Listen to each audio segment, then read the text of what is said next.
کیونکہ آپ بڑی اہم پوزیشن میں بھی رہے ہیں، مجھے یہ بتائیں سر کہ پاکستان کی جو کل آمدنی ہے اس کا میجر حصہ تو ٹیکس ہے.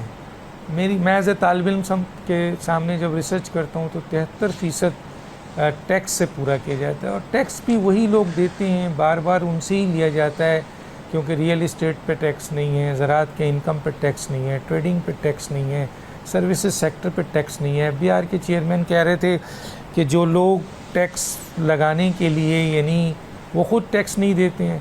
تو ایک تو سر یہ بتائیے کہ ٹیکس نیٹ کو بڑھانے کے لیے کیا یہی جو لوگ ٹیکس دے رہے ہیں، یہ جو بیچارے سرکاری ملازم یہ لوگ، انہی پہ بوجھ ڈالا جائے؟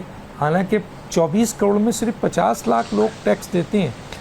اور ایک تو یہ بتائیے سر، دوسرا یہ بتائیے سر کہ یہ جو اصلاحات، وزیر خزانہ نے یہ کہا کہ جب تک اصلاحات نہیں ہوگی ہم دوبارہ قرض کی طرف جائیں گے، ہم دوبارہ IMF کی طرف جائیں گے.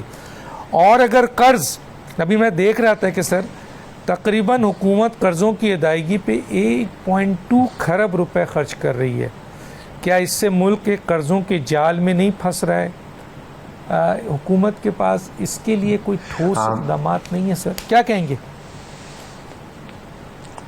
ہاں ڈاکٹر صاحب، پہلے آخری بات پہلے لے لیتے ہیں.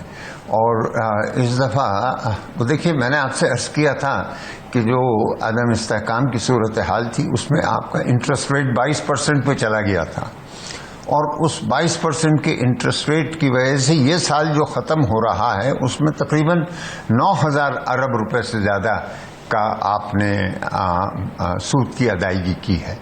اس کے مقابلے میں آپ آ گئے ہیں 8,000 کے اوپر، تو آپ کو تقریباً 1,000 ارب روپے کی بچت ہو رہی ہے اس معاملے میں. یہ تو غیر معمولی اضافہ تھا کیونکہ آپ کا انٹرسٹ ریٹ 22% پہ چلا گیا تھا، لیکن ابھی بھی اس میں بڑی گنجائش ہے. دیکھیے، ہم نے 11% پہ لیا ہے، نصف کر دیا ہے 22 سے 11 کے اوپر، لیکن انفلیشن تو آپ کا 4-5 پہ رہ گیا ہے.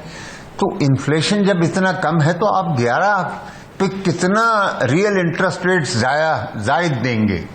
تو میری گزارش ہے آپ کے توسط سے بھی کہ اسٹیٹ بینک کو اس پہ غور کرنا چاہیے اور جلد سے جلد اس انٹرسٹ ریٹ کو نیچے لے کے آنا چاہیے، جس سے مزید آسانی ہوگی.